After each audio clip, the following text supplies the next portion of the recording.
Hello friends, welcome to all. आप सभी का स्वागत है आपके चैनल HV सिंह एकेडमी पे।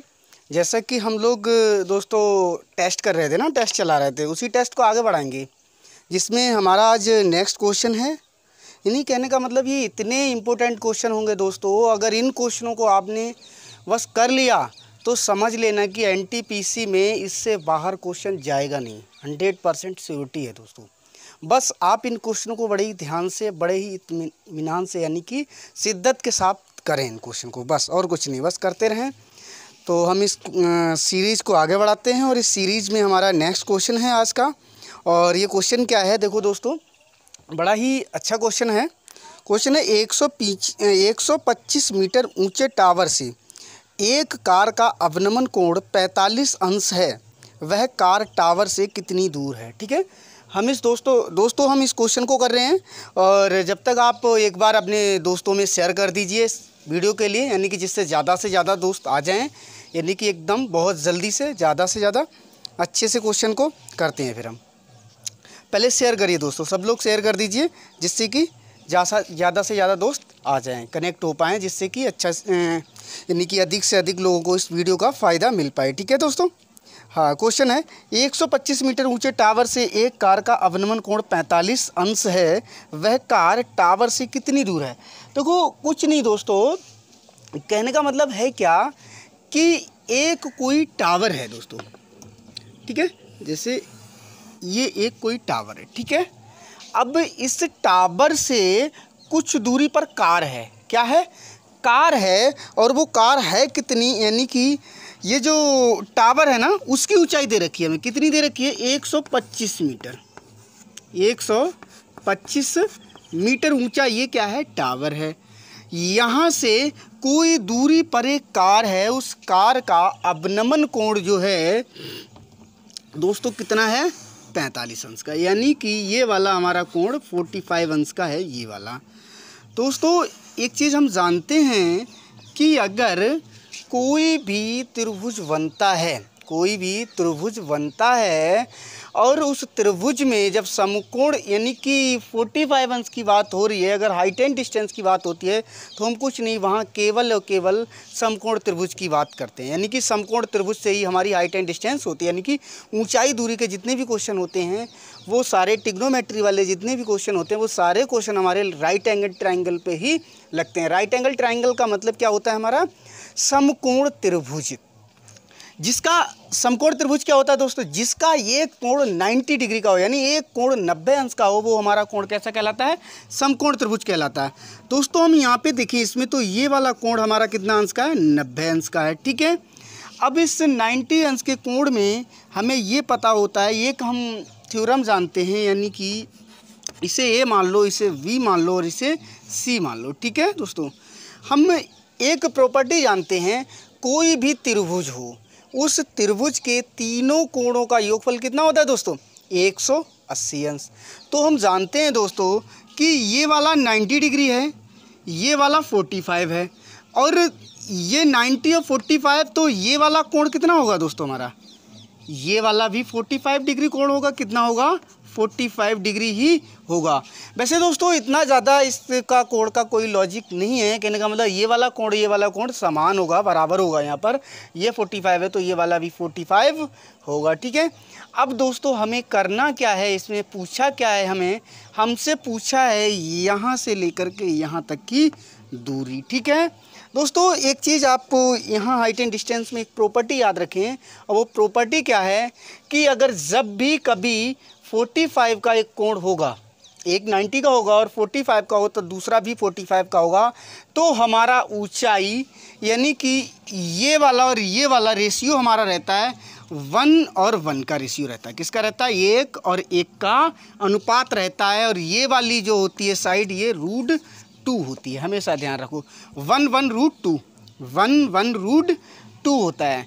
तो हमें पता है, यानी कि 1:1, इसको अगर हल करते हैं दोस्तों, देखो जैसे 1:1 यानी 1:1, तो कहने का मतलब ये हम लंब मान लें, या इसे आधार मान लें, या लंब इसे मान लें, कुछ भी मान लें, कहने का मतलब ये वाली जो दूरी है वो 125 है, और ये कितने की वैल्यू दे रखी है, 125 की वैल्यू दे रखी है 1, यानी कि कितने टाइम्स गुना है, 1 गुना, 1 टाइम्स ज़्यादा।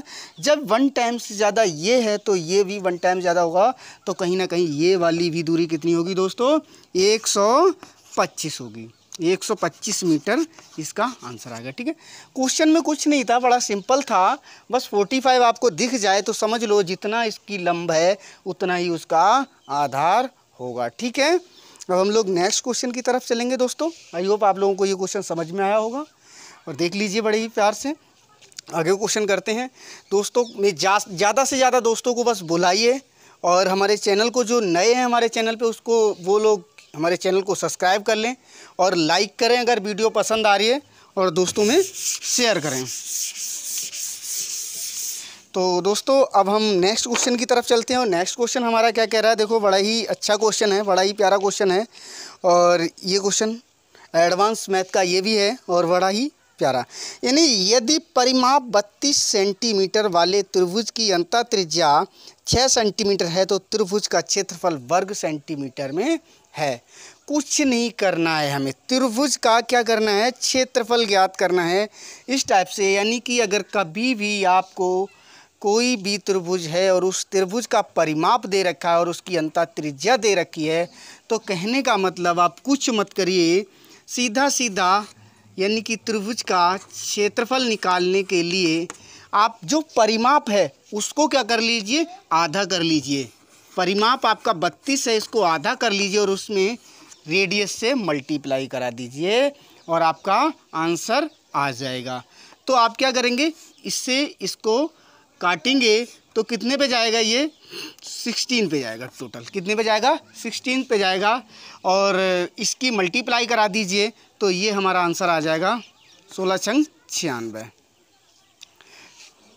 16 छंग 96। तो ये हमारा आंसर आ गया, यानी कि सेंटीमीटर में दे रखा है तो इसका ये सेंटीमीटर में ही आ जाएगा। ठीक है,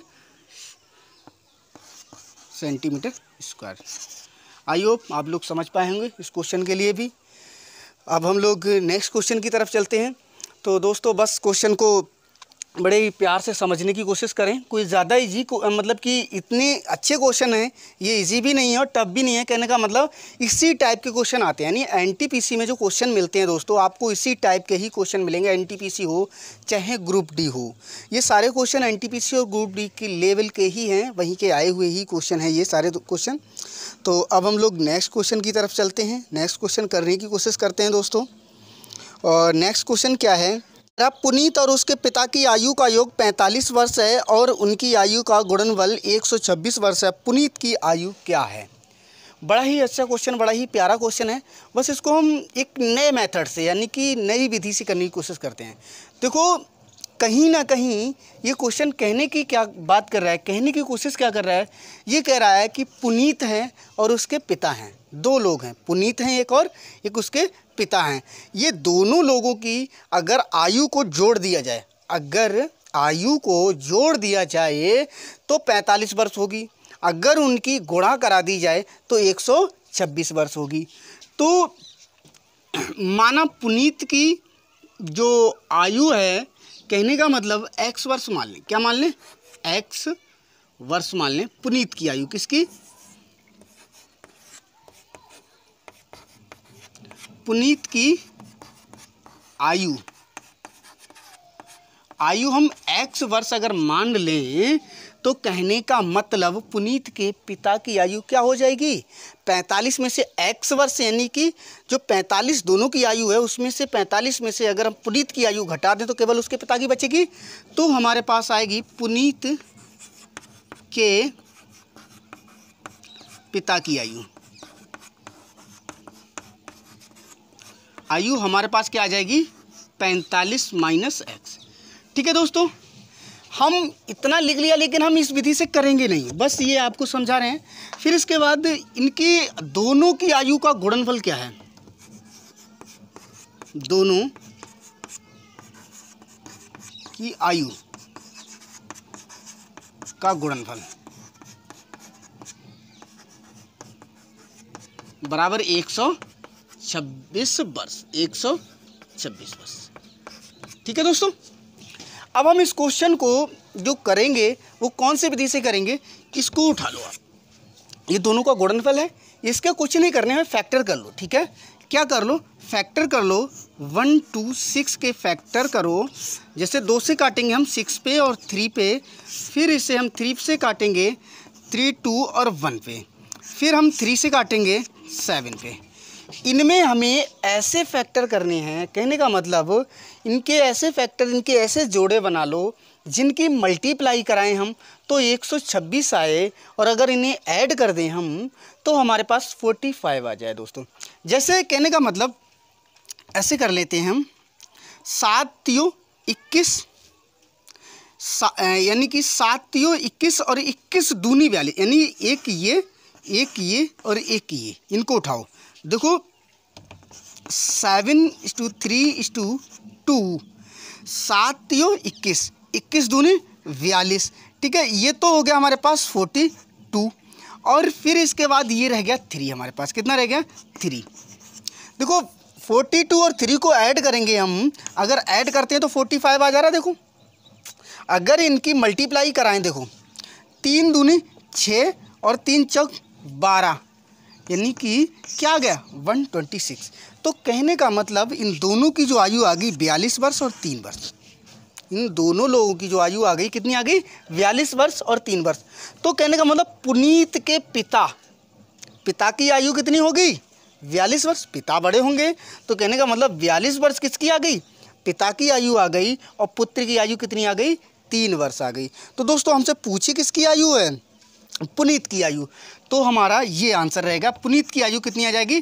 3 वर्ष दोस्तों। ठीक है, बड़े ही इजी वे से क्वेश्चन को किया। तो हमें ये लिखा, लेकिन इस लिखने की कोई ज़रूरत नहीं थी, हम इसको सीधा सिंपल ऐसी फैक्टर कर लेते और फैक्टर करके सीधा डायरेक्ट आंसर दे सकते थे, लेकिन हमने आपको समझाने के लिए लिखा था। अगर आप ये बेसिक मेथड से करना चाहें तो बेसिक मेथड से भी कर सकते हैं। आप कुछ नहीं करना है, आपने इनकी आयु x मानी थी, उनकी 45 - x, उन दोनों की गुणा कराओ, बराबर में लिख दो। जैसे कि पुनीत की आयु x मानी थी आपने, और पुनीत के पिता की आयु 45 - x मानी थी, और बराबर में दोनों का गुणनफल कितना था? 126। इसको आप सॉल्व कर लो, द्विघात समीकरण बनेगी, और द्विघात समीकरण को आप सॉल्व करके आप x के मान निकाल पाओगे पुनीत के, और पुनीत की पिता की आयु निकल आएगी दोस्तों। बड़े ही इजी वे से, बहुत ही अच्छे से, प्यार से क्वेश्चनों को हम कर रहे हैं दोस्तों। समझ में आ रहे होंगे, और आगे आप दोस्तों के लिए शेयर भी कर दीजिए, जिससे ज़्यादा से ज़्यादा दोस्त जुड़ पाएँ, ज़्यादा से ज़्यादा दोस्त आपके फ़ायदा ले पाएँ, समझ पाएँ और सपोर्ट करें। और पसंद आ रही है तो सभी लोग वीडियो को लाइक कर दें। हम इसी तरह से आपको क्वेश्चन कराते रहेंगे, अच्छे से अच्छे क्वेश्चन कराएंगे, एक से एक अच्छा क्वेश्चन कराएंगे। अब हम लोग नेक्स्ट क्वेश्चन की तरफ चलते हैं। बड़ा ही अच्छा क्वेश्चन है ये भी। देखो राकेश ने एक परीक्षा में 273 अंक, राकेश ने एक परीक्षा में 273 अंक प्राप्त किए, जो पास प्रतिशत से 5% अधिक थे। यदि लोकेश को 312 अंक मिलते तो उसने पास अंक से कितने प्रतिशत अधिक अंक प्राप्त करके परीक्षा पास की होती? दोस्तों हम एक चीज़ जानें, अगर हम जो राकेश है उसके अंक जो दिए हैं वो कितने हैं? 273। इन 273 को, ये 273 अंक दे रखे हैं दोस्तों। हम एक चीज़ देख लें कि अगर उसके पासिंग अंक, यानी कि जो राकेश ने पास किए हों, उसके अंकों को अगर हम, कहने का मतलब 100% मान लें, तो अगर पासिंग मार्क्स 100% मान लें तो उसमें 5%, लेकिन उसने पास होने से 5% अधिक प्राप्त किए हैं। जो 5% अधिक प्राप्त किए हैं, तो कहने का मतलब 100 + 5, 105% उसने प्राप्त किए होंगे दोस्तों। कहीं ना कहीं उसने कितने प्राप्त किए होंगे? 105%। तो कहने का मतलब 105% की वैल्यू हम 273 मान लें। ठीक है, अब ये 273 है तो हम 1% की वैल्यू निकालें। कितने की निकालें? 1% की वैल्यू निकालें तो 273 बटे 105। ठीक है, ये हमारे पास 1% की वैल्यू ये मानते हैं हम। ठीक है, इसके लिए अगर केवल 1 की वैल्यू निकालें, यानी 1% की वैल्यू, यानी केवल 1 की वैल्यू निकालें अगर हम, तो परसेंट के लिए ये वाला हमारा, यानी कि इधर चला जाएगा। तो कहने का मतलब ये 100 यहाँ मल्टीप्लाई हो जाएगा, कितने से? 100 से ये मल्टीप्लाई हो जाएगा। 1 की वैल्यू निकालें तो इसको देखेंगे अगर हम, तो ये 21 पे जाएगा और ये 20 पे जाएगा, ठीक है।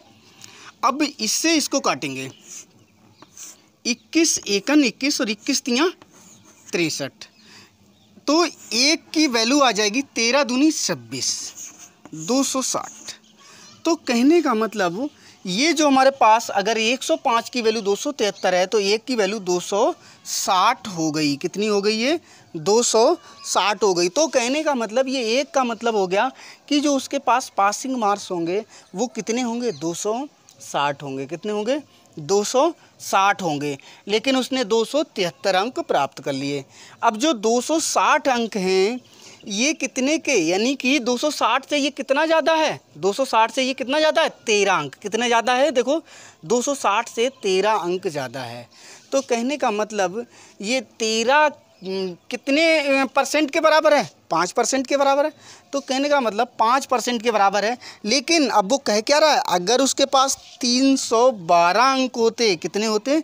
312 अंक होते। तो आप कुछ नहीं, ऐसा काम करो, ये जो 1 का वैल्यू यानी कि उसका जो पासिंग मार्क्स है वो 260 है, तो आप कुछ नहीं, सीधा सीधा इनको घटा के देखो, 312 माइनस 260, ठीक है। इनको घटा लो और अपोन में आप 260 रख दो, यानी कि 260 पर ही तो ये अंक ज़्यादा आए। तो ये कितने परसेंट होंगे ये निकालना है हमें। इनटू में 100 लगा लो आप, मल्टी। अब इसको सॉल्व कर लो तो ये आ जाएगा हमारे पास 40 50 52, कितना आ जाएगा? 52, 52, यानी कि 50 2 52 आ जाएगा। तो कहने का मतलब 52 अपोन ये 0 से ये 0 काट लो और नीचे ये बचेगा यहाँ 26 × 10, इसको काटोगे तो 2 बार जाएगा, 26 दूनी 52 आ जाएगा। 2 से 10 से मल्टीप्लाई करा दोगे, 2 ढाई 20%, कितना? 20%। आई होप ये जो पासिंग मार्क्स हैं वो इसके, यानी कि कौन है ये? लोकेश। तो लोकेश के पासिंग मार्क्स से कितने नंबर ज़्यादा हैं? 20% दोस्तों ज़्यादा हैं। कुछ नहीं, बड़े ईजी से हमें क्या करना है कि ये हमने मान लिया 273 है, वो 105 की वैल्यू मान लेते हैं हम, 205% की वैल्यू। कहने का मतलब 5% की वैल्यू, 1% की वैल्यू अगर देखें, यानी 1 की वैल्यू देखें, केवल 1% हटा दो, केवल 1, यानी कि जो उसके पास पासिंग मार्क्स होंगे वो उसके पास कितने होंगे। तो देखा तो हमने, तो निकाला तो हमारे पास टोटल काट पीट के जो आ रहा है वो 260 आ रहा है। कितना आ रहा है? 260 आ रहा है। अब ये जो 260 है इनसे 312 कितने ज़्यादा हैं? तो 312 52 ज़्यादा हैं 260 से। ये 52 कितने पे ज़्यादा प्राप्त किए हैं? 260 पे प्राप्त किए हैं। तो 260 पे 52 की वैल्यू हम निकालेंगे तो हमारे पास कितना आ जाएगा? 20% आ जाएगा। तो इसके पास कितने नंबर ज़्यादा होंगे दोस्तों? 20% मार्क्स ज़्यादा होंगे। अब हम लोग दोस्तों नेक्स्ट क्वेश्चन की तरफ चलने की कोशिश करते हैं।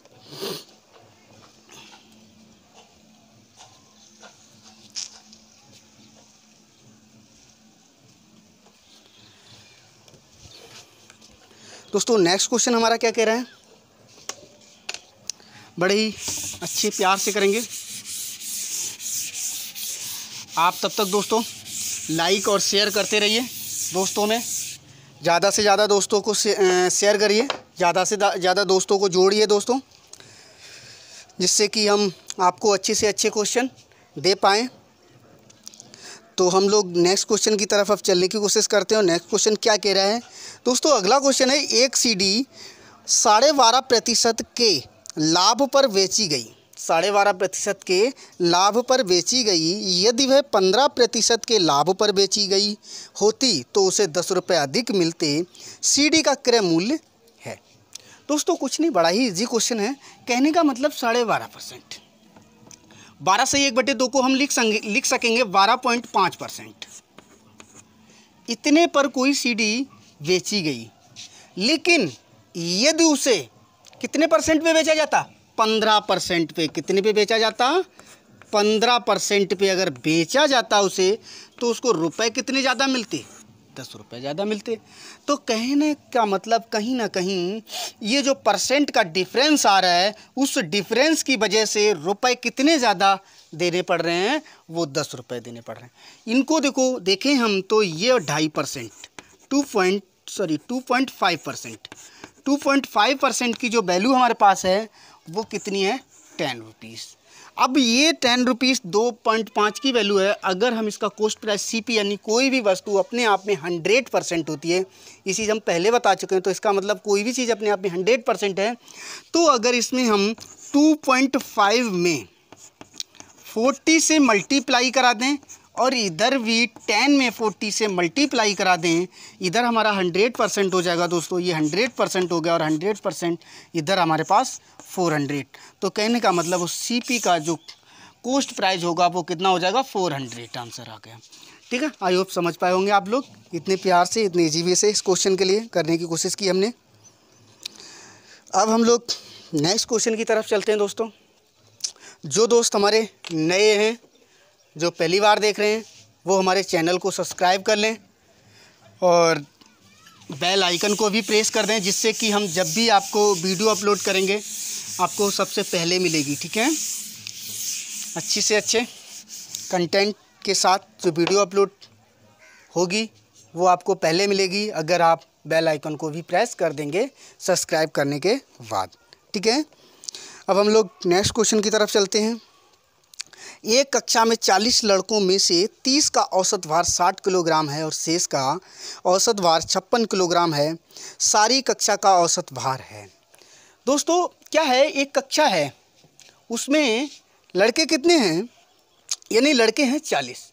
उन 40 लड़कों में से 30 लड़कों का औसत भार कितना है, 60 किलोग्राम है। देखो 30 का औसत भार 60 किलोग्राम है, 30 लड़कों का औसत भार 60 किलोग्राम है, तो ये टोटल कितना हो जाएगा, 180 यानी 1800। क्षेत्रियों 18 और 00 ही आ गया। ठीक है, 1800 kg आ जाएगा। ठीक है, 1800 kg ये कितने बच्चों का आ गया, 30 का आ गया। कहने का मतलब बच्चे कितने, शेष कितने बचे, 40 हैं टोटल, तो शेष 10 बचे होंगे। और ये 10 का जो है वो 56 किलोग्राम है, तो ये 560 आ जाएगा। ये कितना आ जाएगा, 560 किलोग्राम आ जाएगा दोस्तों। ठीक है, अब हमसे पूछा क्या है, टोटल छात्रों का पूछा है, तो टोटल का कुछ नहीं, आप इनको ऐड कर लो, यानी कि ये 0, 6, 3 और 2 यानी कि 2360 हो गया। कितना हो गया, ये 2360 हो गया ये टोटल। अब उसमें कुछ नहीं, जितना टोटल आया इसमें जितने भी छात्र हैं उनसे भाग दे दो, आप डिवाइड कर दो उतने छात्रों से। छात्र टोटल हमारे पास कितने हैं, 30 और 10 40, कितने हैं, 40 हैं। ठीक है, ये 0 से 0 चला जाएगा और ये चला जाएगा 4 पंजे 20 और बच्चा हमारे पास 3 और 4 नियम 36, तो 59 kg, 59 kg ये आंसर आ गया हमारे पास। यानी कि अब जो छात्र हैं उन सभी छात्रों का जो औसत भार है वो 59 किलोग्राम आ जाएगा। आई होप आप लोग समझ पाए होंगे इस क्वेश्चन को बड़े ही आसानी से। अब हम देखते हैं अगला क्वेश्चन, बड़ा ही अच्छा क्वेश्चन है। 56 जो भी नंबर हो, यहाँ से हमारे 56 है, लेकिन आपके उसमें जो भी नंबर आया, तो ये क्वेश्चन क्या कह रहा है, ये क्वेश्चन है 7 के पहले 5 गुणजों का औसत होगा। 7 के पहले 5 गुणज क्या होंगे, उनका औसत क्या होगा। देखो हमारे पास अगर हम 5 गुणज देखने की कोशिश करें तो 7 का पहला गुणज होगा 7 गुणा 1, दूसरा होगा 7 गुणा 2, तीसरा होगा हमारे पास में 7 गुणा 3 और चौथा होगा 7 गुणा 4 और पाँचवा होगा 7 गुणा 5। यही तो हमारे पास गुणज होंगे। अब इन गुणजों का क्या पूछा है हमसे, औसत पूछा है, औसत ही तो पूछा है। हम कुछ नहीं करेंगे दोस्तों, इन सब में देखो हमें 7 क्या है, कॉमन दिखाई दे रहा है, हम 7 को बाहर निकाल लें और सबको ऐड कर दें, 1 + 2 + 3 + 4 + 5 और डिवाइड कर दें। जितने भी गुणज हैं, गुणज कितने हैं दोस्तों, 5 ही तो हैं, तो हम 5 से क्या कर दें, इसको डिवाइड कर दें और हमारे पास देखो ये कितना आ जाएगा, 2 1 3, 3 3 6, 6 4 10, 10 5 15, 15 7 इंटू 15, 7 इंटू 15 अपोन में 5, 5 3 जा 15 और 7 3 जा 21, यानी कि इसका जो आ जाएगा औसत आ जाएगा 21 आ जाएगा। आई होप आप लोग समझ पाएंगे इस क्वेश्चन को भी। बड़े ही प्यार से हमने क्वेश्चन को करने की कोशिश करी है। दोस्तों जितने भी लोग देख रहे हैं, जितने भी दोस्त देख रहे हैं, सभी दोस्त हमारे चैनल को सब्सक्राइब कर लें और बेल आइकन को प्रेस कर दें, जिससे कि लेटेस्ट अपडेट आपको मिलती रहे। जब भी हम वीडियो को अपलोड करें आपको तुरंत ही वीडियो मिल जाए। और दोस्तों हमारे चैनल को आगे मतलब कि वीडियो को आगे शेयर भी करें, सपोर्ट करें, जिससे कि नए दोस्त भी जुड़ पाएँ हमसे। ठीक है, धन्यवाद। आज के लिए इतने ही क्वेश्चन।